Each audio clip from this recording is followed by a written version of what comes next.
Case করা হয়নি, এখানে দেওবন্দি রেলের বিরুদ্ধে কেস করা হয়নি, এখানে আজান গাছের বিরুদ্ধে কেস করা হয়নি, এখানে সবারই বিরুদ্ধে কেস করা হয়েছে। 87টা কেস করা হয়েছে। তার মধ্যে প্রথম কেসটা আপনারা ভালো করে জেনে নিন।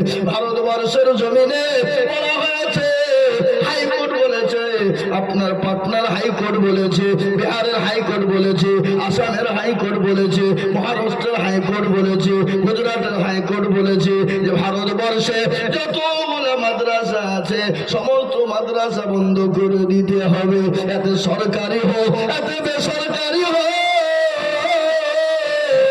কিন্তু এই কাজটা যখন হাইকোর্ট নিতে পারলো না, কিন্তু চলে গেল দিল্লির সুপ্রিম কোর্টে।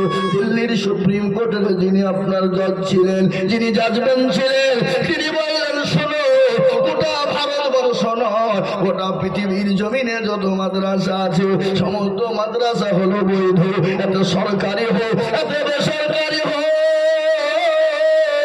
পৃথিবীর কারো ক্ষমতা না মাদ্রাসাকে বন্ধ করে দিতে পারে। আলহামদুলিল্লাহ বলুন।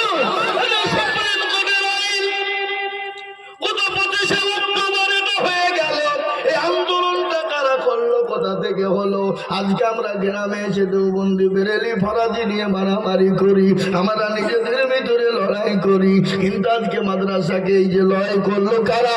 মুর্শিদাবাদ না, গোটা ভারতবর্ষের জমিয়াতে ওলামা হিন্দ।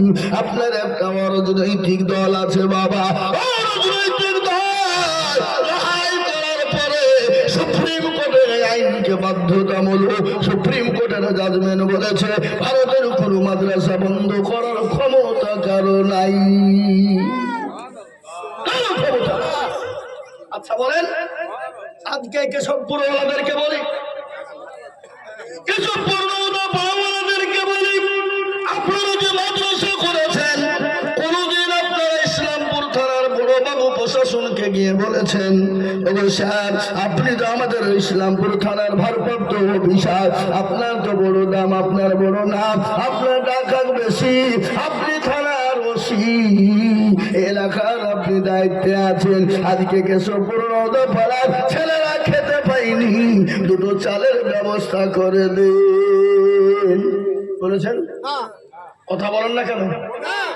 কোনদিন কেউকে গিয়ে বলা হলো না, কোনদিন ইসলামপুর গোয়াসের ভিডিওকে গিয়ে বলা হলো না, ও ভিডিও ভাই দুটো চাল দাও, আমার মাদ্রাসার ছেলে না খেতে পাইনি, কোনদিন কিন্তু বলনি। কিন্তু আজকে বলুন তো, যে জাতি অন্য কারো কাছে হাত পাতে না, যে জাতি মাদ্রাসার জন্য হাত অন্য জাতির কাছে পাতে না, যে জাতি কোনো মসজিদের জন্য কোনো জাতির কাছে হাত পাতে না, সেই জাতির মাদ্রাসার উপর এত কেন খুব, সেই জাতির মসজিদের উপর এত কেন খুব?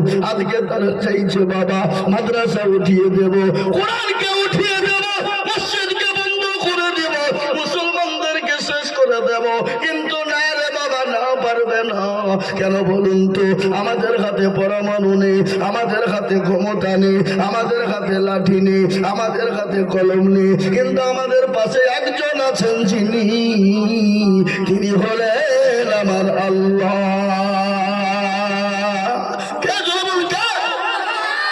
আল্লাহ নিজেই বললেন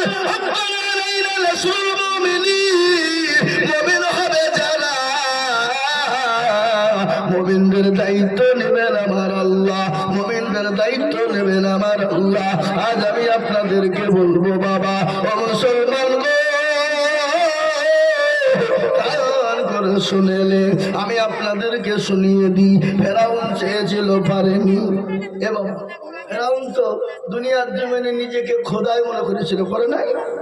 এত বড় খোদাই ছিল, ও নিজেকে মনে করেছিল আমি বড় খোদা, আমি আর মনে হয় মরবো না, আমাকে কেউ মারতে পারবে না।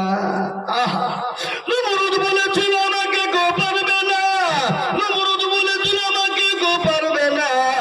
আজ আমি আপনাদেরকে বলে দিই বাবা, ফেরাউন পারে পারেনি, নমরুদ পারেনি, আবু জেহেল পারেনি, আবু লাহাব পারেনি, উতবা পারেনি ইসলামকে মিটিয়ে দিতে, কোরআনকে মিটিয়ে দিতে, মসজিদকে মিটিয়ে দিতে, মুসলমানদেরকে মিটিয়ে দিতে। এই যুগের বেঈমানরা হাজার চেষ্টা করলো ইসলাম কোরআনকে মিটাতে পারবে না। একটু চিল্লিয়ে হাত উঁচু করে বলুন ইনশাআল্লাহ। অনেকে তুলবে এই মালগালা বুঝতে পেরেছে, বলবে হাত তুলতে বললে মনে হচ্ছে বিপদে ফেলে দিল রে। কিন্তু যারা তুললো তারা জিতে গেল, যারা তুললো না তারা হেরে গেল। হলো না?